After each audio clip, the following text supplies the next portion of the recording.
மக்களே, சாதம் வீணாயிடும்னு ஃப்ரிட்ஜில் வச்சு சூடு பண்ணி சாப்பிடுறீங்களா? அப்போ என்ன நடக்குதுன்னு பாருங்க. இனிமேலாவது மாறுங்க. மனிதர்களின் வாழ்வில் உணவு என்பது முக்கியமான ஒன்றாக இருக்கிறது. நாளை முடித்துக் கொள்ளும் வரை நாம் உழைக்கும் காரணமும் சத்தான உணவுகளை நலம் பெறும் நோக்குடன் சாப்பிடுவதே. ஆனால் இன்று நாம் சாப்பிடும் உணவு அனைத்தும் ஆரோக்கியமானது அல்ல என்பது உண்மை. கடைகளில் கிடைக்கும் பல உணவுகள் ஆரோக்கியம் தராது என்பதும் அனைவரும் அறிந்ததே. அதேபோல் வீட்டில் சமைத்து வைத்த உணவுகளையும் சில சமயங்களில் மீண்டும் சூடுபடுத்தி சாப்பிடும் பழக்கம் உள்ளது. ஆனால் இந்த உணவுகளை மீண்டும் சூடுபடுத்தி சாப்பிடும் போது அது உடலுக்கு நல்லதா என்பதை பெரும்பாலானோர் பொருட்படுத்துவதில்லை. எந்த ஒரு குடும்பத்தினருக்கும் 3 வேளை சமைத்த உணவை பரிமாறி சாப்பிடும் ஆசை இருப்பது இயற்கை. ஆனால் இன்று வேலை பளு, அவசரம், சீரான நேரமின்மை என காரணங்களால் சில சமயங்களில் உணவுகளை சமைத்து வைத்துவிட்டு பிறகு தேவையான போது சூடேற்றி சாப்பிடும் வழக்கம் நம் அனைவருக்கும் இருக்கிறது. சமைத்த உணவை மீண்டும் சூடேற்றுவது தவறு அல்ல. ஆனால் சில வகை உணவுகளை மீண்டும் சூடேற்றி சாப்பிடுவதால் அது உடலுக்கு தீங்கு விளைவிக்கும் அபாயம் உள்ளது. மருத்துவ நிபுணர்கள் இது குறித்து எச்சரிக்கையும் விடுக்கின்றனர். குறிப்பாக 3 வகை உணவுகளை மீண்டும் சூடேற்றவே கூடாது என்கிறார்கள்.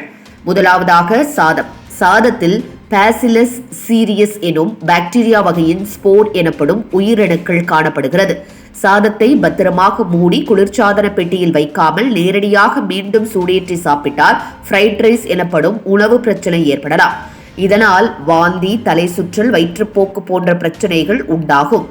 இதற்கு தடுப்பாக சாதத்தை முறையாக மூடி உடனே குளிர்சாதன பெட்டியில் வைத்து தேவையான போது கிளறி சூடேற்றினால் பிரச்சனைகள் ஏற்படாது. இரண்டாவதாக உருளைக்கிழங்கு. வேக வைத்த உருளைக்கிழங்கை மீண்டும் சூடேற்றினால் அது போட்டிலினம் எனும் நச்சு பொருளை உற்பத்தி செய்து செரிமான பிரச்சனைகள் மற்றும் தசைகள் பாதிக்கப்படும் அபாயம் அதிகரிக்கும். இதனால் உணவில் நச்சுத்தன்மை உருவாகி ஆரோக்கியத்தை தாக்கும். மேலும் வேக வைத்த உருளைக்கிழங்கை மீண்டும் சாப்பிட வேண்டுமெனில் அதை உடனே மூடி குளிர்சாதன பெட்டியில் வைத்து தேவையான போது எடுத்து சூடேற்ற வேண்டும். மூன்றாவதாக கீரை வகைகள். குறிப்பாக பசலைக்கீரை போன்ற கீரைகளில் நைட்ரேட் எனும் பொருள் அதிகமாக காணப்படும். இதனை மீண்டும் சூடேற்றும் போது அது நைட்ரேட்டாக மாறி பின் நைட்ரோசைமன் எனும் உயிருக்கு கேடான பொருளாக மாறுகிறது. இது உடலில் புற்றுநோய் உருவாக்கும் அபாயத்தை அதிகரிக்குமாம். மேலும் கீரைகளில் அதிகளவு இரும்புச்சத்து இருப்பதால் மீண்டும் சூடேற்றும் போது ஆக்சிஜன் சேர்ந்து அது உடலுக்கு தீங்கு விளைவிக்கும். அதனால் கீரைகளை மீண்டும் சூடேற்றி சாப்பிடக்கூடாது. அதனால் நண்பர்களே, இந்த உணவுகளை மீண்டும் மீண்டும் சூடேற்றி சாப்பிடும் பழக்கத்தை விட்டே விடுங்கள்.